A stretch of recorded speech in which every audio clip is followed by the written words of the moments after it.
we are very excited to talk about a Star Trek fan club that is near and dear to us. That is STARFLEET International, the USS Wernher von Braun. And that's the ship that we are part of. So let's talk about the history of the whole group of STARFLEET International, and then talk about our ship that we're involved with in Huntsville, Alabama. And as our special guests, we have with us Laura Peterson and Richard Trolson. So, Laura, give us some background. Where did you grow up, and how did you get into Trek? Dad was in the Air Force, so we lived all over the country.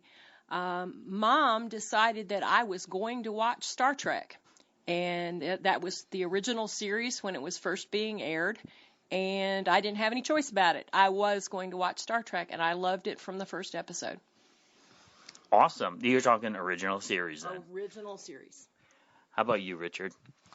Well, I remember as a kid with my best friend, we used to play around and everything like that. And one of the things we did, I remember getting the styrofoam packages off of, like, say, meat and stuff like that, washing them up and everything like that thoroughly. You know, this is back before, germs and everything like that. And we would make little styrofoam enterprises. Everything like that. So okay, that's really cool. I like that a lot. That's fun, being creative. So let's talk about the club, because that's how we became friends, is through STARFLEET International. So apparently it started out in 1973 in Texas. A group was called the USS Enterprise. Yes, as far as I know, it started just, like I said, a group of Star Trek fans getting together, having fun, and obviously started, people hearing about it, and they started promoting themselves, and eventually they decided to get another chapter forming, and once they got that other chapter forming, that's when they decided to rename themselves from the USS Enterprise to Starfleet. Of course, then I think it was called Starfleet Command or something like that. And we know that on May 23rd, 1974, the first issue of the organization's newsletter, which was called Starfleet Communications, made the announcement. The USS Enterprise has been reorganized. Effective stardate 2538.0, it will henceforth be known as Starfleet, due to directives determined during reorganization. So you're talking about the early 70s. Obviously, there was no internet. I mean, we know that. But also, fandom, as far as conventions, were at the earliest phases as well. So this was the best way for fans to communicate with each other. Now, Kavora and I, we go back with conventions where we remember seeing the Starfleet table set up, and different clubs, they would even give mailing lists so you could have pen pals and things like that. So this was so unique that Star Trek fans really had this grassroots network. Maybe 5 years after the cancellation of the show, there was still some fervor for Star Trek fandom. Yes. I didn't get into Star Trek fandom until one of my friends talked me into going to a convention with her. It was a Volcon in Atlanta, and the guest was Denise Crosby, and that was my first Star Trek convention experience, and it was incredible, and I haven't turned around since. Yeah, I was probably there. That was the 1990, I think, in that year. Yeah, and it was great fun. So, I mean, so we go back a long way with the cons and everything, and with the fandom. That's cool. Actually, my connection with fandom like that didn't start out there early. I didn't really get involved with the fandom itself. Yeah, I was fans of the movies and everything like that, watched the movies and everything like that, but it wasn't until I was at college in the early 90s that, I saw a guy running around with a comm badge on his shirt, no uniform, but just a comm badge, and it's like, I want to know that guy. And we got to talking, we ended up being roommates together for the last 4 years of our college career, and he was really big into it, and other friends and everything like that, so that's how I got into it. So now, Richard, tell us about what you do for Starfleet International with regard to the club that's based here in Huntsville, Alabama. Tell us about the Wernher von Braun. Well, Wernher von Braun is the Huntsville, Alabama chapter of Starfleet. I didn't start it. I just sort of inherited the group when I graduated from college, came down here. I am now the commanding officer, the CEO. Everyone calls me captain, although I have a slightly different rank now. So I'm the commanding officer, just basically plan out things, and there are different styles of commanding officers. Some are like, by the book. I'm more of a laid back type of style, and so just plan out activities for the club and everything like that. And sometimes it takes someone just to say, hey, I want to do this. What do you guys think about doing that? Do you want to join me in doing this? Because a lot of people don't like to speak up and say, hey, I want to do this, or whatever. They'll just sort of go along with the crowd sometimes. So I think that takes one of the key characteristics of a commanding officer is being willing to say, hey, well, you want to do this, you want to do that, or whatever. How did the club start here? What are the origins within Starfleet International? Okay, well, know a little bit about our origins. You have to know about Huntsville is known as the Rocket City because, obviously, back after the war, the German rocket scientists were trying to develop a rocket. Not a very good period of history, but they eventually came to the U.S., and Dr. Wernher von Braun, who helped develop the mighty Saturn V rocket to man to the moon, developed the rockets here in Huntsville. So with that thought in mind, it was when we came, they had to choose a name for our club. Obviously, Dr. Wernher von Braun was the obvious choice. And there's tons of stuff named after Dr. von Braun. So give us an idea of why Starfleet International is a worthy club for Star Trek fans to join. Well, we have in the past done charities. We have organized events and conventions. We do promotional activities. We go out in uniform and hang out and talk to kids. The kids love us. The kids want to be around people in costume. It's just a lot of fun besides being an opportunity to maybe do some social work as well. We love being part of the Wernher von Braun. I mean, it's a group of camaraderie for us because we love hanging out with our friends and doing Trek-related stuff. Even if it's picnics, we still talk about Trek. The club has been a lot of fun for us since we joined. Yeah, we've had our viewings of Star Trek and Quantum Leap Day and doing the picnic. So I mean, yeah. So the club is very active, and we like that, and it's a very friendly group of people. Now, Starfleet International is just that, an international club. Tell us a little bit about that, how it affects fans worldwide.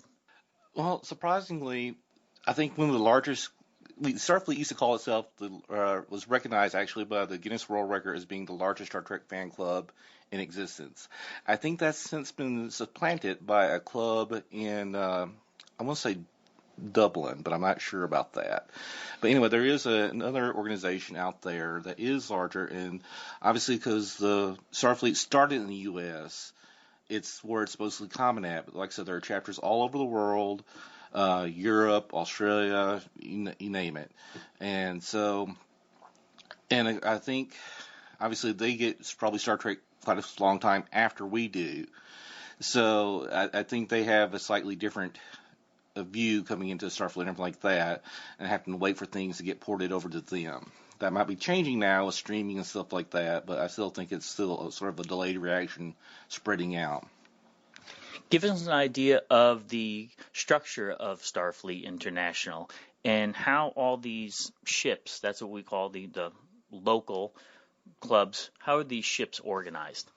Starfleet actually, like I said, started out as a single group, which got a couple more chapters coming in, and that's the basic structure of Starfleet, a bunch of groups all around the world. Each chapter has to have a CO and an XO, a commanding officer and an executive officer.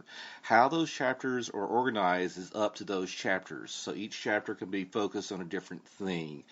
Some people like role-playing. Some people like gaming. Some people just like watching Star Trek. Some like doing community service. Each chapter has a different focus on different things. Some just do everything, and some do nothing at all. So it's just really up to them. As far as the international organization, it's sort of organized like the Starfleet you see on TV, which our big head honcho is called the Fleet Admiral, and our Commander Starfleet. Fleet Admiral is his rank, obviously. And the Commander Starfleet, of course, has our executive committee that has various people that do various things, like handle the production of our newsletter. A vice commander Starfleet, just like, most clubs have president and vice president.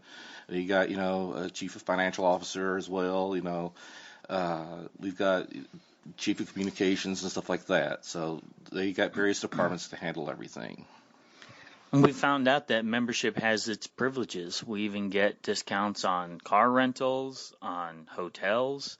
I mean, it's a nonprofit organization that's recognized worldwide as for doing charitable work, and its members are oftentimes rewarded. Correct. I mean, while no one has ultimate authority over anyone, because it's an all-volunteer organization, you can't order someone to do something because we're not the military, even though we are based upon the Starfleet that you see in Star Trek. However, like I said, membership, some people, they'll join, they'll take a fictional Starfleet Academy classes, and they'll get assigned a rank, and they can get promoted up in rank and everything like that. Except I'm currently a vice admiral. Chapters can promote up to a commander within themselves. And of course, in order to get higher rank within an organization, you've got to get involved with the regional structures or the international structure and everything like that. Yeah, and I just want to say because it is an international club, another thing that Nayar and I do is the Starfleet postcard exchange. It's just a lot of fun. You send and receive postcards to people like all over the country and all over the world, and it's just fun to receive the postcards from, Ireland, England, Australia. So, like you said, there's different things for different people. If you're into gaming, if you're into costuming, there's something for everyone. And what about? Give us some ideas about. You mentioned how you can take tests or you can find out more information about a particular science or engineering platform. What does that involve? Okay, Starfleet Academy is obviously based upon the Starfleet Academy you see in the TV series or in the movies or everything like that.